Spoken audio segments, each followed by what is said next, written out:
Welcome to the Jay Kim Show. This is your host, Jay Kim. I am an investor, author, and fitness entrepreneur, and for the first time in Asia, I sit down with the world's most brilliant minds in business, investing, and entrepreneurship. You'll learn all the secrets, strategies, and formulas to becoming a successful entrepreneur directly from the masters. If this is your first time listening, thank you for stopping by. This podcast is produced every week with the goal of providing actionable insight to you, the listener, with every single episode. And now, on to the show. We have a great episode for you today. Our guest is Jordan Harbinger from The Art of Charm. Jordan himself is a podcast host of one of the top podcasts in the world where he teaches advanced social skills for top performers. Jordan started off his career as a Wall Street lawyer and quickly realized that the people who were bringing in the biggest deals were not the smartest ones at the firm. Everyone is pretty much smart on Wall Street, but the ones that had the best relationships. Jordan then spent the next several years researching and studying human psychology and persuasion, and he started testing his methods out at a local bar with his business partner. Due to his success at the bars, it wasn't long before Jordan attracted a following, many of whom offered to pay Jordan to teach them what he knew. With that, The Art of Charm was born, and now it's one of the leading schools out there that teaches social interaction. Jordan is also one of the very first podcasters on the scene, long before podcasting even was the thing. So I'm particularly excited about today's episode. Let's get on to the show.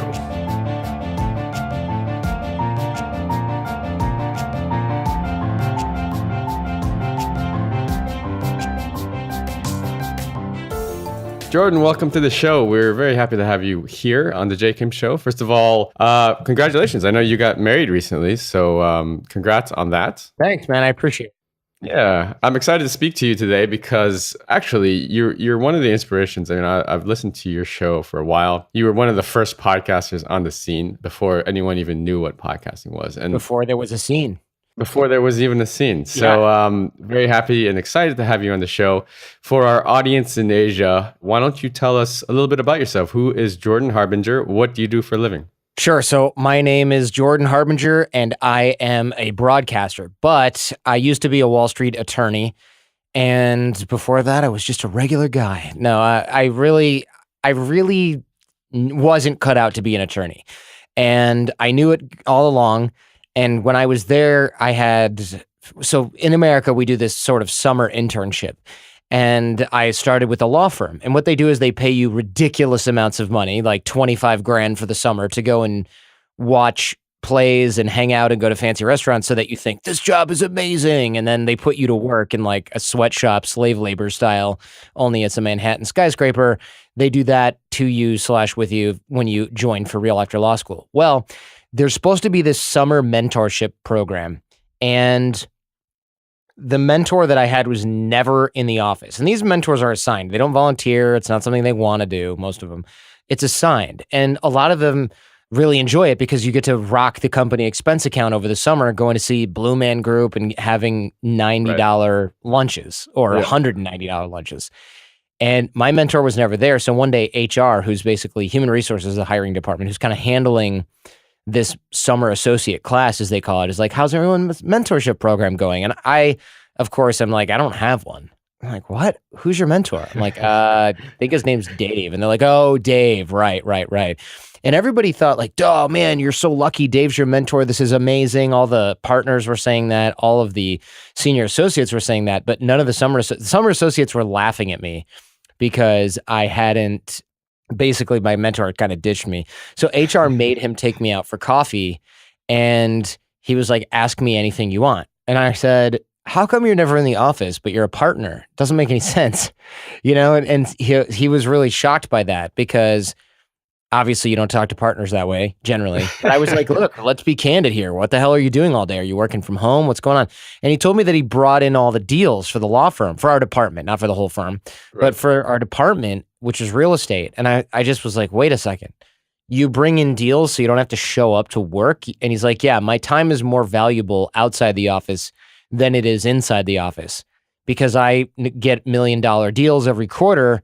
And in order to make $1 million by billing hours for the firm, even if I bill out at $1,000 per hour, that's a lot of hours. It's an inhumane amount of hours. Yeah. Can't be done. So his time per hour, his value of time per hour even though some of the other lawyers were billing out, $500 to $1,000 an hour, his time was multiples of that because he was bringing in deals. And of course, the way that you do that is a lot of golf, a lot of racquetball, a lot of squash, a lot of dinners, a lot of Broadway shows, a lot of hanging out in boats. Corporate And card, baby. doing the right thing and busted. Yeah. And I'm sure that's in addition to his expense account. And he got bonuses for bringing in the deal. So he didn't have to worry about hitting a certain billable hour requirement every year. Right. And I thought, like, wait a minute, this is really good, because when I was young, I was a smart kid. And so that's how I got through school, being a nerd and just being a smart kid. When I got to college, everybody was as smart as me, but they were all busy getting wasted. And I was like, I'm going to study. So I outworked everyone. And that worked in law school as well. But once you get to Wall Street, everyone's smart and everyone's willing to outwork everyone else. So my competitive advantage evaporated. And that's why when Dave told me, hey man, I bring in the deals, I thought, holy cow, this is like a secret third elevator to the top that nobody even knows existed. And if I work on this skill set now, then in 5 years when they're like, oh, why am I not making partner? And then someone's like, you got to bring in deals. I'll already have spent 5 years trying to figure out how the hell to do that.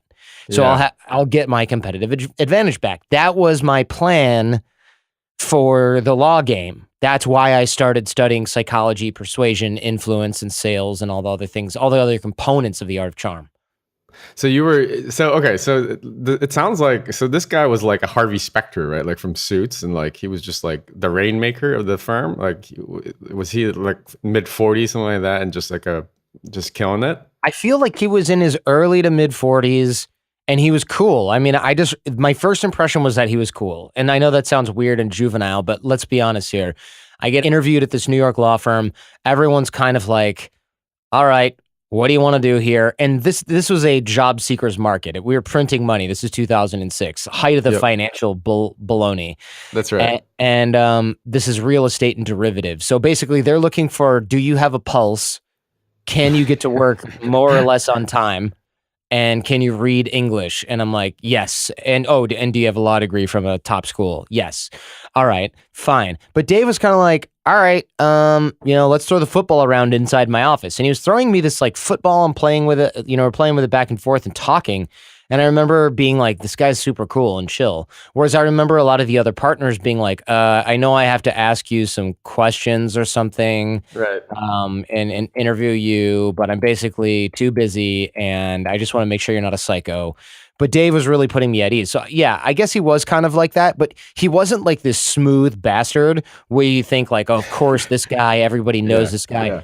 He was really just a nice, cool guy, and he did jujitsu, and he hung out with his wife, and he hung out and golfed and stuff like that, and people were just like, oh, this guy's cool. And he grew up in Brooklyn, so he's very at home with all these New Yorkers, right? And even the transplant New Yorkers. He just felt, he was one of the guys, and that's kind of the boys' club that is investment banking, real estate. Right. Yeah. Okay. So Jordan, just so you know, I have a deep background in Wall Street as well. I worked at Lehman, and so the whole drill, it's actually pretty cool because it sounds very similar to a lot of the things I experienced, the summer internship, blah blah blah, and the guys out there that were networking and pulling in the big deals. But you saw this third sort of elevator, as you said, to get yourself to the top. So a lot of people think they know how to network and make connections and build lasting relationships, but they're actually not good at it. So you said you started studying psychology and the art of persuasion and stuff. Did you just do that independently? Like you just dove into reading books and researching on your own? Yeah, that was interesting because honestly, the way I wanted to do this was very different than what actually happened. First, I was like, okay, I need to get books on getting deals or something like that. So I read dumb books, man. I don't even remember what they were, but they were books written by people who are writing about deals. I'll just leave that one there. Yeah. And there were other people who are writing books like Persuade Anyone to Do Anything. And I'd read those and it'd be some dumb, like oversimplified hypnosis handbook. And I thought, okay, this stuff doesn't work. And I decided that I wasn't going to discard anything because I thought it was stupid. I was going to try everything. Right. So I spent years going out every night, with AJ, my business partner. He was really good with women. I was not. But he was terrible at networking. So we were working on the networking stuff, and we went out and tried everything. And some of it was just dumb. We embarrassed ourselves a lot, but it didn't really matter. It was just a trial and error thing. And we were in college. That's what college is for. And I started to think like, okay, we really do need to take some classes. So I thought, all right, what's the pinnacle of persuasion and being likable? Dale Carnegie, How to Win Friends and Influence People. So I read the book, thought it was excellent, but pretty outdated. But, that stuff holds up. It's psychology and human behavior. So I took a Dale Carnegie class. And to say I was disappointed is kind of not really doing it justice. The teacher was good, nice guy, but let's be honest, you're not learning advanced levels of charisma and personal magnetism from dudes who teach at the Learning Annex or the YMCA, who go to work secretly really wish they weren't there, retired substitute teachers and stuff like that. They can teach really good basics. I'm not trying to make fun of the whole thing. They teach really good basics. Look people in the eye and shake their hand. And that was good for the time, but I'm going to be blunt with you because that's how I roll, and you're a former Wall Streeter, so you know what I'm saying when I say this. Yeah. If people aren't giving you business or doing work with you or collaborating with you on projects, it sure as hell is not because you don't have a firm handshake, dude. Right. It's not. Right. It's because they don't like you, or they like someone else more.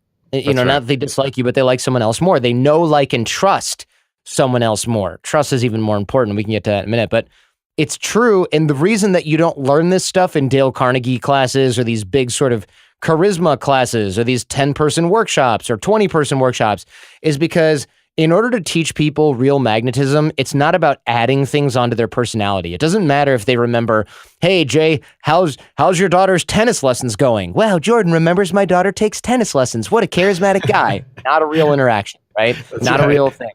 So they teach you that stuff, and it's cool, and it's kind of gimmicky and handy. And if you're a guy who works in Amazon and you're coding all day and you kind of are average level of social skills, that stuff could take you a certain distance. But if you're competing with people for multi-million-dollar deals whose job it is to essentially be great salesmen, except you're not a trained salesman, you're a lawyer, you're a doctor, you're a dentist, you're an entrepreneur, you own your own business, whatever the skill set is, you have to bring way better game than a firm handshake and good eye contact. You have to get people to know, like, and trust you more than they like someone else. And that's really hard. And in order to train people to do that, like I said, it's not about adding on those. It's not the additive process. Let me teach you a cool trick for remembering names. It's not the additive process. At Art of Charm, for example, it's the subtractive process. What's all this weird stuff, this insecure stuff, this baggage that you've got from when you were a kid? And I'm not talking about metaphysical stuff at all, but stuff that's happened to you that bad habits you've grown over the years and developed over the years. How do we get rid of that stuff? And I'm not talking about like, share with me why Fluffy died. Cry, it's okay. Like, I know a lot of self-help seminars do that stuff, and I hate that stuff. I'm not sure what the value is. But for realistic folks who really want real results, I'm talking about, hey, Mike, you're leaning in really close when you talk to people, and it's making people uncomfortable because you're breaking their psychological space. How often do you start interactions like that? Oh, every time? That's one reason why they don't want to be around that. They might not even consciously realize this, but you're doing this. Okay. Right. And we find that on videotape because we videotape people when they come through the program interacting with others. And it might be like, hey, I don't know if you know this, but you've got a breath issue or you've got a clothing issue. That's easily solved. But hey, you're too close to me. You're breaking psychological space in an uncomfortable way. Good luck getting that advice from your business mentors. It's not going to happen. Most people, even if they could teach you a skill set like that, they don't know how to articulate exactly what it is that's making them uncomfortable. And if they did, they wouldn't know necessarily how to point it out to you in a tactful way. And even if they could do those two things, there's no reason that somebody who's not trained as a coach, for example, can then get you to develop a new habit to replace that old one that's more effective. So there's a lot of different layers here. It's not just about being like, oh, I'd ask my friend Timmy if he thinks I lean in too close, and he said, sure, so now I'm just not going to do that. That's not how you change habits. You break habits by replacing them with better ones. And so that's what we're really seeking to do at AOC. It's got to be it's got to have that trifecta of identifying them, breaking them, and replacing them in terms of habits and behaviors. Yeah, I think that your value prop there is really powerful, because I was just thinking through it as you said that, and like most people, they have this distorted perception of themselves because they think that they're better looking than they are, or they think they're more sociable than they actually are. And the one sort of, or the small circle of people that'll actually call them out are maybe your wife or your family or your close friend. But then, like you said, they can call you out, they can do that part, but how are they going to fix you? They don't know. They're not trained to do that, right? How do you break that and replace it with a solid habit or behavior? So I think that's very valuable. So that's pretty cool. So you said that you were sort of beta testing your tactics and stuff like that, and logging, tracking your tests and results. You, at one point, left the law firm and you traveled the world, and you've been to a whole bunch of places. You have some crazy stories, which we probably don't have time to get into, but I recently heard your episode on Man School, which was fascinating, where you talk about how you got kidnapped. Jeez, that's a throwback. Man School? Holy cow. Yeah, it was a great episode, because I know I'd heard it, you referring to those couple instances, but I never actually got all the details. So for anyone listening in, you could probably, we'll have it linked up in the notes. But so at what point were you like, okay, I have a business here, I want to pursue this full time. I don't want to be a Wall Street lawyer anymore. I think I can actually make a business out of teaching people social influence and behavior. Yeah. So the reason that I started the show was because we were going out, me and AJ, my business partner, we were going out every single night working on these techniques, and we would talk about these things at tables, at bars or restaurants or whatever, and we'd be decompressing. And a lot of people started to notice things like, hey, you know every doorman, you know every bartender, you seem to know half the patrons here. And a lot of guys noticed that. And then another thing a lot of guys noticed was that when me and AJ were talking about, say, nonverbal communication and body language, that the women at the tables next to us would say, oh my gosh, I can't help but overhear this and this and this. So we'd be sitting at this table with like 9 women who were hanging out with us, and there'd be 12 guys nursing beers in the corner of the bar or the restaurant, or staring at the table. And so what happened, funnily enough, was guys would start to approach the table, and the girls would be like, whatever, we're talking to these guys, go away. And if we knew the guys, they would be like, oh, yeah, why don't I sit down and join you? And they would get introduced to a bunch of women and things like that. And so we're 24 at the time, bear in mind, right? We're still in college, or law school. And AJ was a cancer biologist in grad school. So guys started to say things like, look, you come in here, you never wait in line, you never pay cover, you never pay for drinks, you're always surrounded by different people, attractive women, everybody knows you guys. What are you guys doing? I've heard you talk about stuff, but I don't really get it. And they'd say things like, look, if I can hang out with you guys next weekend, both nights, I will pay for everything. I'll take you guys out to dinner before, I'll get us food after, I'll pay for all the drinks. I just want to see what you guys are doing, because I don't understand it. And you guys are telling me that it's a teachable skill. So we started to bring these guys around, and eventually that group of 1 or 2 guys that wanted to hang out on the weekend and learn from us turned into like 30 guys. And so we started just talking with them before we would go into bars, and we'd be like, good, don't step on each other's toes, be cool, do all the nonverbal body language stuff we taught you. And the rule is, if me and AJ are at the bar, you guys have to buy us a drink, whoever's around there. And they're like, cool, deal. So that was the fee. That was the fee. Okay. And it was cool because we basically turned a bunch of guys that would normally be competing with each other and being kind of douchey and like all competitive and weird, and we turned them into this cool group of friends that we had every time we walked into any venue. There'd be guys that we had taught one weekend or another in there, and they'd be like, hey, what's up? I'm still following the rule. What are you guys drinking? And it was great. That's so cool. Then some guys were saying things like, look, okay, there's got to be more to this. It's fun when we go out, but there's more to this, and I want to be able to do it when you're not there. And we said, great, sure, fine. Pay us $100 and we'll take you around all afternoon. And I remember taking this one business student out all afternoon and helping him do all kinds of stuff and running him through drills and exercises. And at the end of the afternoon, he gave us like $600. And we were like, are we on for the next 6 weekends? He goes, no, This was just super valuable. And I was like, oh, all right. And so we started to talk about the things we were teaching these guys on a podcast, The Art of Charm. And we started the show and we thought, look, this is a really easy way for us to, instead of having these guys follow us around and repeating ourselves, they can download this and they can listen to all 20 episodes or whatever we had at the time, not even, and they can catch up on all the basics. And then when they come to meet us, they're kind of versed in all this. And what we didn't realize was the podcast was going to get downloaded not just in Ann Arbor, Michigan. It was going to get downloaded in freaking South Africa and Europe and, Canada and all over the US. So we started getting people being like, hey, if you can teach me this stuff, I'll pay you. Well, I'm not going to fly out to Albuquerque. So yeah, let's do it on Skype for $50 an hour. Well, as soon as we offered it for $50 an hour, we booked out our next weeks and weeks and weeks. And we said, okay, we need to raise the price. So we raised it to 100. We booked out again. And I remember this investment banker, this mortgage banker actually in California goes, you guys need to be on retainer like real lawyers. And he gave us $5,000. And I went, what? And he's like, I just want to be able to call you. And he goes, by the way, not for me, but for everyone else, raise your effing prices.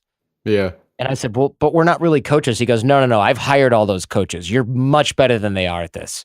That's fact awesome. That you can do it, you can articulate it. He's like, a lot of these fake coaches they're just people who say they're coaches. They don't actually know how to teach anything.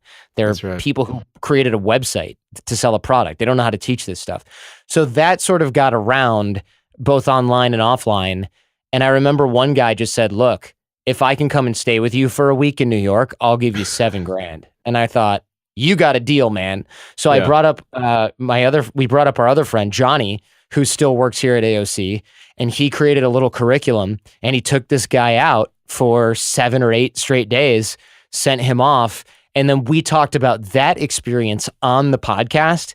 And once that happened, we were like, yeah, this crazy guy came and stayed with us for 8 days, and he paid us like this much money and we taught him all this stuff and he left and it was just so fun. As soon as that happened, we were getting inundated with emails that were like, hey, I want to do that. I want to do that. I want to do that. So that's how boot camp was born. We basically said, okay, we need a real curriculum. We need to run it through educators who are professional. We need worksheets and we need a book and we need, like a handbook and all this stuff, materials. We need drills and exercises and field coaches, and we can have groups of people come in. And that's how the whole boot camp, the Art of Charm boot camp product that we now run is now in LA instead of New York, but that's how the whole thing began. It was demand driven. It wasn't something we made up. That's really cool. That's a great story. So essentially along the way, it's one of those multi-$1,000 offers or deals that you did, side deals where you were basically like, okay, this is better than being a lawyer. I'm going to do this full time. I'm going to go all in and really make a business out of this. And it sounds like the podcasting was like just a virtuous circle, as in it helped market yourself and it put the content out there, and it would just grow itself. So you started that back in the day before podcasting was a thing, and it seems like podcasting. I'm a newbie, and I only started hearing about it after 2014 or so. Serial and those things came out. And so I was like, oh, that's cool, this podcast. In the early days, it sounds like it was just you telling stories and maybe not even having guests, right? Was it just you pumping out episodes and trying to teach people? Yeah, it was. It was us, me and AJ in the basement trying to teach people basic skills.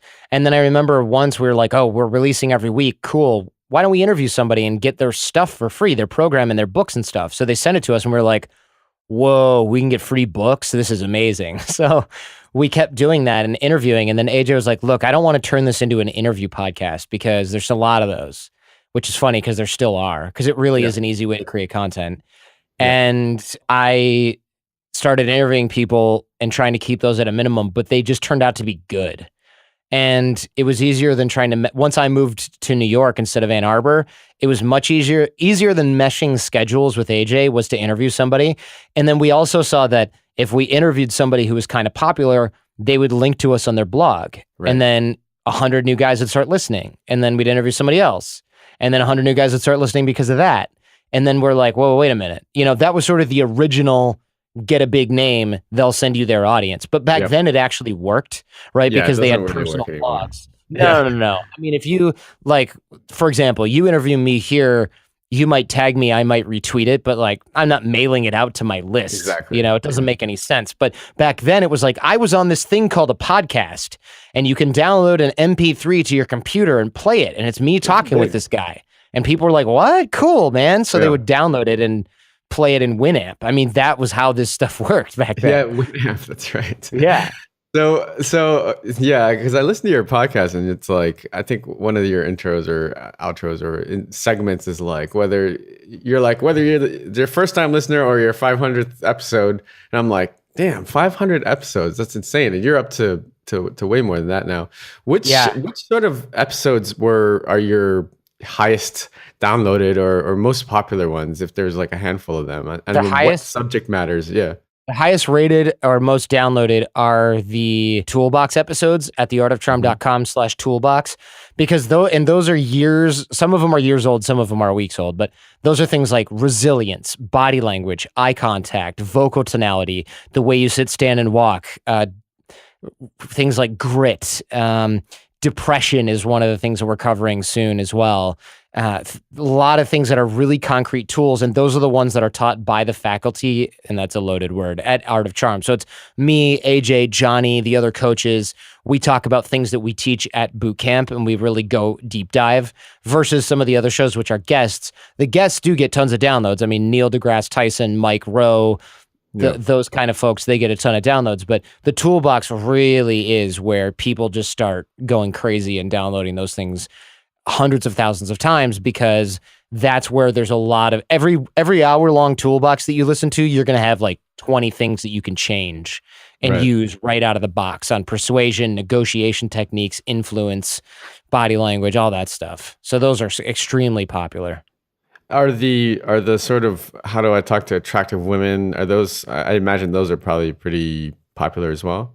Those still are, which is funny because I just got married, as you sort of mentioned. Yeah. But those things for us are naturally, like, those are quite popular, but it depends on the demographic. Divorced guys love that. Young guys love that. But I think a lot of people, men and women, they really are listening to those and thinking, how can I apply this in my life? So that's why we took a lot of the dating stuff that we used to focus on, and we really just kind of revamp it. So a new toolbox on body language or how to make friends in a new town. That's a good example. How to make friends in a new town. You listen to that and you're like, oh, great. This is about how to make friends in a new town. But if you're single, it's basically a crash course on how do I meet a ton of really cool women and men in my town so that I can have an active dating life. But if you're married and you move with your wife, now it's great, how can I create a really strong social circle in this new place where I moved? There's 98% overlap from the dating stuff to the lifestyle stuff. And frankly, to the sales stuff, most of the things apply as well. Persuasion and influence is not just how do I get this guy or this girl to do something, or come home with me or go on a date with me or whatever. It's like, all right, I sell a $200,000 software product. How do I generate enough trust with these people for them to even entertain the idea of purchasing that from me? And that skill set is largely the same. I mean, I can point, the differences are trivial, really. Right. Yeah, I mean, there's so much psychology behind it. It kind of all breaks down to your understanding of human psychology and how people react to what you put out there. I think it's fascinating, and I love your work. So I want to just quickly talk about podcasting, because you're one of the seasoned podcasters. You've obviously been doing it for years now. What do you see as the future? Because so in Asia, there's not very many podcasts, which is one of the reasons why I started this podcast. But I see it as a positive trend, at least out here, and it's growing. I know there's a bit of fatigue in the States with the podcast circuit. But this is part of your core business. I mean, I guess it's advertising, marketing your products there at Art of Charm, like your courses and that stuff. But what do you see as sort of the future of podcasting? Are we still on the uptrend? Yeah, that's a good question to sort of wrap us up here. It is definitely on the upswing. You can tell, and this isn't just wishful thinking. I for sure thought, we're in a bubble and eventually people will go back to ignoring us like they did before. But no, they're much more popular than they were. We've reached 65% awareness of podcasting inside America, anyway, which is a generally good barometer. And it might even be North America, not just the United States. I'd have to take another look at the study, but 65% awareness, but only 15% consumption. So that means that 65% of people know what podcasts are, but only 15% have listened to one, I think, in the last month. So that's definitely going to change when people who listen to the radio in the car have 4G in the car, which is basically going to be every car over the next 3 to 5 years. Additionally, as awareness grows, it's going to be like Netflix, where it's like, oh, I could go get Netflix, but I go to Blockbuster Video and I rent videos because I have a VCR. Well, that's all fine and good, but Apple TV, smart TVs, everyone's got a smartphone now. Grandmas and grandpas have smartphones. Your car's going to have smart stuff. And then what happens over the next 5 to 10 when self-driving cars happen? What are you going to do in your car? Some people don't want to watch movies because they get a little dizzy. What are they going to do? Lay down and listen to a podcast, or for the first few years, sit up, touch the steering wheel, and let the car drive itself while you listen to something. Without using a stinking aux cable, for your phone. And so you're going to see a lot of consumption like that happen. And as other countries like Australia and the rest of Europe start to follow suit with podcasting because it's not as popular there, it's just going to come into play where radio, especially for music and talk, is such a weird secondary thing. It will go the way of analog TV in North America, where you can't get analog TV anymore. You can't. You can't have TV in Michigan, where I grew up. You can't have analog TV. You have to have digital television. It doesn't mean you have to buy cable, but you can't get analog channels. And everyone has cable, because otherwise you'll get 2 channels and they'll be weird. So it's going to happen to that point where you're consuming things over the internet, whether it's YouTube, podcasts, etc. All of that terrestrial stuff is going to get phased out. And people aren't going to not want to listen to talk anymore. They thought that was going to happen when television came out. They thought, oh, radio's screwed. Not at all. It's more popular than it was even back then, because people still like to listen to things while they're doing other things. That's right. So you're going to see a lot of consumption go up. I'm not saying it's going to increase all the way to 100% of everybody's listening to podcasts, but it's going to be damn close, and it's going to most likely be the same number of people that listen to the radio now, which is basically everyone. Yeah, I 100% agree. Jordan, thanks so much for coming on the show. It was a pleasure speaking with you. Last question is really sort of, what are you working on at AOC in 2017 for the rest of the year, and where can people find you, follow you, and connect with you, learn a little bit more about you? Sure. So you're already listening to a podcast. Definitely check out the Art of Charm podcast in iTunes or wherever you're listening to podcasts, or you can just check out theartofcharm.com. We have a lot of little drills and exercises that will help you with nonverbal communication and things like that, networking for business or your personal life. So hopefully some of your show listeners will start listening to AOC, and the rest of them can hit the website and get some practical exercises and drills to get better at concrete skills. Absolutely. Great. Thanks so much for your time, man. Appreciate it. Thank you. All right, take care. Bye-bye.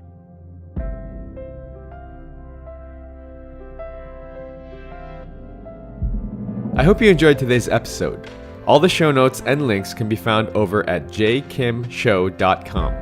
Come back often and make sure you subscribe, rate, and review. Don't forget to join us next week for another exciting episode of The J. Kim Show. I'd love to hear your comments. You can find me on Twitter at jkimmer, JAYKIMMER. See you guys next week.